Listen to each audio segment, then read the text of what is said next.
አዲስ አበባን ሳያይ ከባህር ዳር ተነስቶ አሜሪካ የገባ ሰው ብአዴን በሰው ያላግጣል በእውነት። ይሄ ደግሞ እሱ አጠገብ ያለው አፍንጫው ረጅሙ ይሄ ስላሴ እጅ ስራ የሆነው እሱ ደግሞ የእስክንድር ያጎቱ ልጅ ታውቁታላችሁ እንግዲህ። እሱ ወንዴ ተክሉ ኡጋንዳ አስገብተውታል። ወደ አሜሪካንም ሊወስዱት አልተቻለም ነበር። ይሄ ደግሞ ከሱ አጠገብ ያለው ደግሞ የደርግ ወታደር ነው። የደርግ አየር ኃይል የነበረ ግንቦት ሰባት ነው። ትናንት ታውቁታላችሁ። የፈራ ይመለስ እዛው ላይ መውጣት ነው። እንደዚህ ሁሉ ግንቦት ሰባት ናቸው። ያቺ ሐረሯ የኔው ትናንት ሀብታሙ አያሌው ነው። እዚህ ፓስተር ምስጋናው እንደዋለ ማለት ነው። እዚህ ኤርሚ አለ። ኤርሚ ዲሲ ግብረ ኃይል አሁን ዛሬ ኢትዮ 360 ሶፋ ከዛ ቤስ ክስ አለ። ከዛ ኢየሩሳሌም ይሄ ዶላርስ የኢትዮጵያን ፖለቲካ ግንቦት ሰባት ሆኖ ሲያጨማልቅ የነበረ ባልደራስ ሆኖ ሲያጨማልቅ አዲስ አበባን ያስወረሰው ባልደራስ የሚባል እስክንድር የሚመራው አደንዝዞት የአዲስ አበባን ሕዝብ አደንዝዞ። ስለዚህ ይሄንን መጋፈጥ አለብኝ ብዬ ተነሳሁ። መዓት ነደደብኝ፣ እሳት ነደደብኝ። የሉም አንዳቸውም። እኔ ግን አለሁ። ዘመድኩን ከመረጃ ቲቪ ካልወጣ ብለው ከግርማ ጋር ተመሳጥረው፣ ግርማ እንደውም ሰሞኑን እየነካካኝ ነው። ሰው ቢነግረው ምን ቢብሏል። ለኤልያስም እነግረዋለሁ። የመረጃ ቲቪ ባለቤቶች የሉም፣ አሁን እነሱ የሉበትም። ግን ለኤልያስ አቤቱታ አቀርባለሁ። ይሄ ግርማ ካሳ የሚባል አሁንም በፌስቡክ እየነካካኝ ነው። ደግሜ እነግርሃለሁ ግርማ፣ መረጃ ቲቪ አላስወጣኝም። መረጃ ቲቪ ደግሜ መግባትም ይችላል። ደግሜ መግባት ይችላል። ደሜን ያፈሰስኩበት ላቤን ያፈሰስኩበት የመሰረትኩት የአማራ ድምፅ የሆነ ነው። ከመረጃ ቲቪ የወጣሁት እኔ በእኔ ምክንያት መረጃ ቲቪ ከሚደበደብ እነ ኢየሩስ ማናት እነ አልማዝ ባለጭራ እነማ አሳድሞ የጎጃሙ ጋንግስተር መከራ ከሚያበላበት እኔ በቲክቶክ እና በቴሌግራሜ ልቀጥል። ከዛ በኋላ ሲጨርስ የጎጃምን ትግል ሲጨርስ እመጣለሁ ብዬ ነው የወጣሁት። ያስወጣኝ ያስፈረመኝ እባክህ ዘመድ ያለኝ የለም። ቆሜ አመሰግናለሁ። የሆነ የለም። ግርማ ግን አሁንም አትበጥብጥ፣ አትነካካኝ፣ መልስ እንድሰጥ አታድርገኝ። አርፈህ ስራህን ስራ። በቃ በጀመርከው መልካም በአንተ በራስህ መንገድ ስራ። እዛው ነግረውሃል፣ እዛው መልስ አትስጥ። ዘመድኩን አልፈርምም ብሎ ወጣ። ምንድነው መፈርመው? ማነው ፈርም ያለኝ? ለምንድነው መፈርመው? ነፃ ሰው ነኝ። በነፃነት ነው የሚሄደው። አንተ አስረስ ለምን ይነካል አልክ? ጎጃም ምን ትሰራለህ አልከኝ። ጎጃም ገባለሁ አስረስ ይነካለሁ አልክ አልክ። አንተ የምታመጣው ነገር የለም። እኔ ከኤልያስ ጋር ነው የተነጋገርኩት። እኔ ከባለቤቶቹ ጋር ነው የተነጋገርኩት። ግድ የለም እኔ ዞር ልበል ነው ያልኩት። ኤልያስም አለ ባለቤቶቹም አለ። እዚህ አንተ ይሄንን ባትገባበት ጥሩ ነው።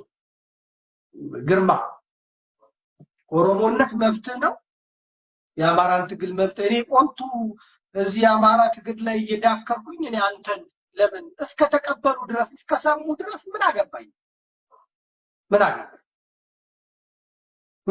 ግን ፕሮቴስታንትነትን ምክንያት አድርገህ የጎጃሙን የፕሮቴስታንት ፓስተሮች ለማዳን፣ የጎንደሩን የነ ፓስተር ምስጋናውን ለማዳን፣ የሸዋውን የነ ማነው ሰው የፓስተር ዮናስን የነሱን ለማዳን አንተ ጴንጤነትን ተጠቅመህ እኔን ከትግሉ መንፈስ ውጪ በሃይማኖት አይን እያየ እነቋቅራለሁ ብትለኝ አልፋታም።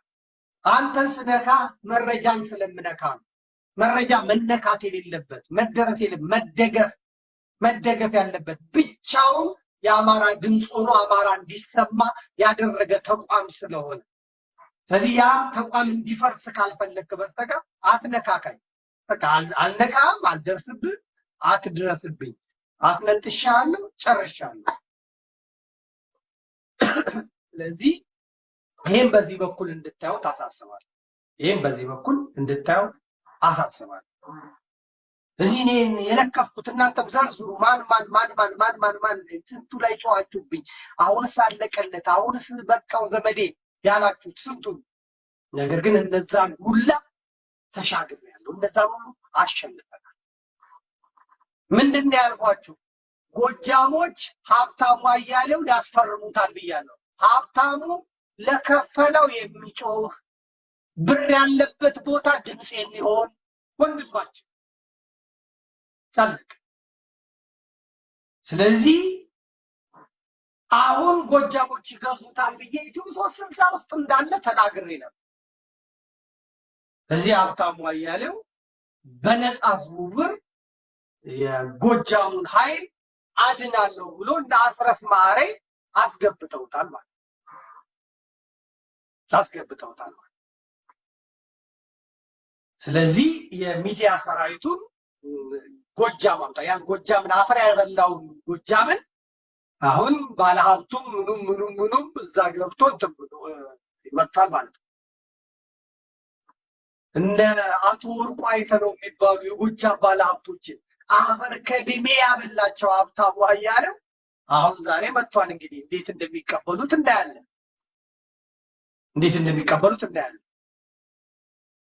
የግብፅና የምናምን ገንዘብም አሁን እንደሚፈስ የብአዴንም ገንዘብ አሁን በሀብታሙ አያሌው በኩል ስራውን እንደሚሰራ እናያለን።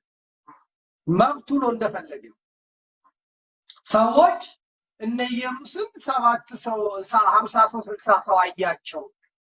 ሀብታሙ አያሌው ግን 1200 ሰው ሲከታተለው ነበር ብለው ሲያደንቁ አይቻለሁ። ሀብታሙ አያሌው የገዛው እኮ 1.2 ሚሊዮን ፎሎወርስ ያሉትን ሰገነት የሚባል የዩቲዩብ ቻናል ነው የገዛው። ስለዚህ ሀብታሙ አያሌው አሁን ከአማራ አንፃር ተቃራኒ ሆኖ ስለሚቆም ዩቲዩብም አይዘጋውም፣ ዩቲዩብም አይናገረውም፣ ዩቲዩብም አይነካውም። ግን 1.2 ሚሊዮን ፎሎወር ያለው ሰው 1500 ሰው ሲከታተለው እንደማየት የሚያስቅ ነገር የለም ማለት ያስቅ። ይሄን ደግሞ ለማየት ይሄ የሰባበርኩት ያደቀቁት የአገው ሸንጎ ቅባታሙ የጎጃም የናስረስ ማሬ ቡድን አሁን በግልጽ መናገር ጀምሯል። እንመልከታት። አልማዝ ባለጭራዋ የምትጽፈዋን ማየት እንችላለን። እና አልማዝ ባለጭራዋ በሁለቱ መካከል በተፈጠረው ጸብ ይሄን ያለችው ቤተልሔም ዳኛቸው ዘውዴ ትባላለች። የአያቷ ብትጨምር መገርሳ ጥሩ ነበር። ቤተልሔም ዳኛቸው ዘውዴ መገርሳ ነው የምትባለው። እሷ ለማን ነው እያገዘች ያለችው? ሀብታሙ አያሌው ተሾመ አፍራሳ የሳቤት መቼም ለማ መገርሳ፣ ይልማ መርዳሳ፣ ፈይሳ ሌሊሳ፣ ቶሎሳ የሳ ነገር መቼም ሳድስ የሚገርም ነው። እውነትን እንነጋገር ከተባለ አለች ቤተልሔም ዳኛቸው ዘውዴ መገርሳ፣ እውነትን እንነጋገር ከተባለ ያለ ሀብታሙ አያሌው ኢትዮ 360 ምንም ነው። በእርግጠኝነት ለኢየሩስና ጓዶቿ ሚዲያውን እንኩ ብሎ ቢሰጣቸው 3 ወር ማቆየት አይችሉም። ከነ ችግራችንም ቢሆን ሀብታሙ የኢትዮ 360 ምልክት ነው፣ ሀቅማችሁ ነው እንቁ ለማለት ነው አለች ቤተልሔም ዳኛቸው ዘውዴ መገርሳ ለሀብታሙ አያሌው ተሾመ ማነው ስሙ አፍራሳ።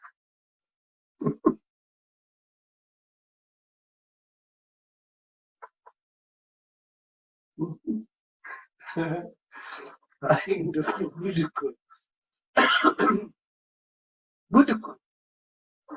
ስለዚህ እዛ እነ ኢየሩስ ደግሞ መጥተው ሲናገሩ ደግሞ እሷ እየገባች ቲክቶክ ላይ ትጽፍ ነበረ። አንድ ልኬልሃለሁ ከዚህ ሌላ አንድ ካለ አምጣው እስኪ።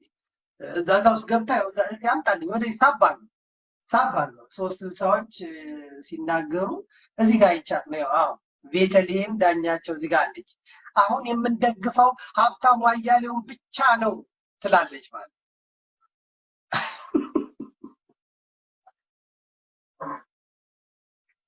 እንግዲህ ተመልከቱ።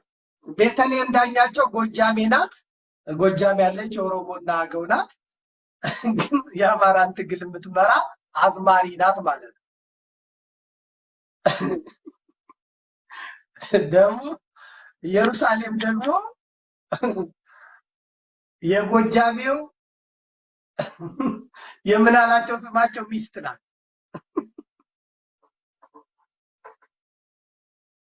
ከዛ ሀብታሙ አያሌው አፍራሳ ሲወጣ ማን ገባ? ጌጥዬ ያለው የሚባለው የደጀን ልጅ የጎጃም ልጅ ኢትዮ 360 ገባ ማለት ነው። ብሩኬ ኦሮሞ ነው፣ ሰው ስለውም ቢብሎ ነው። እሱ ደግሞ እዛ ገብቷል ማለት ነው። እንደው ይቅር ይበለኝ፣ እኔ እዚህ ውስጥ የምናገረው ነገር የለም። ክፉ እያናገሩኝ ነው። ስለዚህ አሁንም የጎጃሙ ኃይል እጁ ረጅም ነው። ሁለት ቦታ ከፍሏቸው ጎንደሮችና ጎጃሞች ናቸው የተቀራመቷቸው። እነ ዶክተር አምሳሉ ሀብታሙን ገዙት። ይሄኛው ኃይል ደግሞ በገንዘብ እንዲደግፋቸው አመጡት። መጀመሪያ ሸዋን ይዘው ነበር ገንዘብ መቦጥበጥ የፈለጉት። ሸዋ በመረጃ ቲቪ በኩል ሸዋን ነበር መቦጥበጥ የፈለጉት። በዛ በኩል ያለው ምንጭ ሲዘጋ ባለው ለመሄድ ሞከሩ፣ አልተቻለም። ስለዚህ አሁን ተለያይተዋል። ጎንደሮች በበላይ ሀብታሙን ይዘውታል። ጎጃምን እያወደሰ ከዛ በኋላ ስራ መስራት ነው የሚፈልጉት። ዋናው ነገር የኢትዮጵያ ኃይሎች ለምንድን ነው ጸረ ኢትዮጵያ ፌክ ኢትዮጵያኒስቶች ለምንድን ነው የፈረሱት? ለምንድን ነው የተናሉት? ሚዲያዎቻቸው ለምንድን ነው የኮሰመኑት? ለምንድን ነው ቀልብ ውቃቤ የራቃቸው ያላችሁ እንደሆነ አንድና አንድ ያም አማራ ሆይ ገንዘብህን እንዳትሰጥ ብዬ እንቃርጌ ስለያዝኩ ሰማኝ። አማራ ሰማኝ። ታለቅ ይሄ ጥገኛ ይሄ ጥገት የሆነ እንደ ፈረንጅ ላም የዳያስፖራውን አማራ ዶላር ሲበጠብጥ የነበረ በፋኖ ስም በአማራ ችግር በአማራ ስቃይ ማህበር እያቋቋመ ፓርቲ እያቋቋመ በየሳምንቱ ፓርቲ እያፈረሰ የአማራ ፋኖ ህዝባዊ ግንባር ብሎ 3 ሚሊዮን ዶላር ይግጥና በ15 ቀኑ ደግሞ የአማራ ፋኖ ህዝባዊ ሰራዊት ይልና 2 ሚሊዮን ዶላር ይግጣል። በሚቀጥለው 15 ቀን ደግሞ የአማራ ፋኖ ህዝባዊ ድርጅት ይልና 6 ሚሊዮን መጋት ነበር የሚፈልገው። ስለዚህ የአማራ ችግር የአማራ ምክንያት ሆኖ ለመጋጥ ለመብላት በፊት በኢትዮጵያ ስም ግንቦት 7 ሆኖ የብዙ አማሮችን ቤት ያሸጠ ግሩፕ ነው። መኪናቸውን ያሸጠ ግሩፕ ነው። ደሞዛቸውን ያሸጠ ግሩፕ ነው። በየሀገሩ እንትን አቋቁሞ ምንድነው የሚባለውን አቋቁሞ በአውስትራሊያ በአውሮፓ በካናዳ እያለ የአማራውን ገንዘብ የጋጠ አንድም ኦሮሞ አንድም ትግሬ ግንቦት 7ን አልረዳም። ለግንቦት 7 ገንዘብ የሰጠ የለም። አማራውን የሰጠው አማራን የኢትዮጵያ ባንዲራ እያሳዩት አማራውን የኢትዮጵያን ስም እየጠሩለት እንደ በግ ወደ ቄራ እየወሰዱ አርደው ሊበሉ እነሱ አብይን ተከትለው እግሩ ላይ ወድቀው ወደ 4 ኪሎ ሲገቡ አላማከሩት፣ ቻው እንኳን አላሉት። እና አንዳርጋቸው ጽጌ እነ ነአምን ዘለቀ እነ ታማኝ በየነ እነ ብርሃኑ ነጋ ግር ብለው ነው የሄዱት። ግር ብለው ሜዳ ላይ አስጥተውት ዛሬ ደግሞ እዛ ልመቻቸው ሲል መጥተው ኦኬ ቆይ ኢትዮጵያ እንበል አማራ እንበል ብለው ራሳቸውን እንዳሜባ እየከፋፈሉ ኢኤምኤስ ይላሉ፣ ከዛ ኢሳት ይላሉ፣ ከዛ ኮምፓስ ይላሉ፣ ከዛ ምንድነው ደግሞ መሳይ መኮንን በዚህ በኩል ማለት ምናምን ይላል። አማራው ነው መጣ፣ አማራው ነው ተገለጠ። አብይ ጋር ሲሄዱ ኦሮሞ ነኝ በእንጀራ እናቴ ኦሮሞ ነኝ ይላል፣ በእንጀራ አባቴ ኦሮሞ ነኝ ይላል ሰው። እንደው ይኮ በጣም ነው በእውነት በፊት ትግሬ ነኝ ይል የነበረው ሁሉ አሁን ደግሞ በእንጀራ አባቴ ኦሮሞ ነኝ እንዴት ይባላል? ነው እኮ እንደዛ ሲል የከረመው ደግሞ አሁን መጥቶ እኛ አማሮች ይላል። ዋናው ጸረ ኢትዮጵያ ኃይሎችን የናደው ቁረጡት ይችላል። ቆርጣችሁ ገንዘባችሁን ያለ ማውጣታችሁ አሁንም 54 የአማራ ማህበራት አሉ። አንድ ሆነው መሬት ያለው አምኖባቸው እስካልመጡ ድረስ አማራ ገንዘብን እንዳትሰጥ ያዘው። ገንዘብ የአማራ ማህበራትን የሚመሩ ትግሬዎች፣ የአማራ ማህበራትን የሚመሩ ኦሮሞዎች፣ የአማራ ማህበርን የሚመሩ ደቡቦች የአማራ ስም ይዘው አማርኛ እየተናገሩ የምትቀበልበት ምክንያት የለም። ዘር ቆጥረህ ወደ ላይ 7 ወደ ጎን 7 ቆጥረህ ለአማራነቱ ምስክር አምጥቶ ጸረ አማራ ኃይል የፖለቲካው ቅማንት የትግሬ ዲቃላ እስኳድ ጎንደር ተቀምጦ ቢሮ አዲግራትና መቀሌ የከፈተ ጸረ አማራ ኃይል በአማራ ስም የአማራን ትግል የኢኮኖሚ የፖለቲካ ጫፍ እንቅ አድርጎ ይዞ አላላውስ እያለ የአማራ ትግል ፈቃይል። ጎጃም ያለው ጋንግሪን የአገው ሸንጎ የአገውና የአማራ ጠላት ቅባታሙ ጸረ ኦርቶዶክስ ጸረ ሃይማኖት ጸረ ሰው ቡድን አስቀድሞ የተዘጋጀ የዛሬ 30-40 ዓመት የተዘጋጀ በስልጠና ያደገ እርዳታ ቦታ ጋዜጠኛው በሙሉ የያዘ በሰፊው መጣበታል። ይሄ ራሱን እንዳሜ ባየከፋፈለ በተለይ የጎጃሙ ደግሞ ከባድ ነው። የጎጃሙ ከባድ ነው እንዳይመስላል። ያንን ኃይል ገንዘብ እየሰጣችሁ ነው አፈር የገባችሁት ማለት ነው።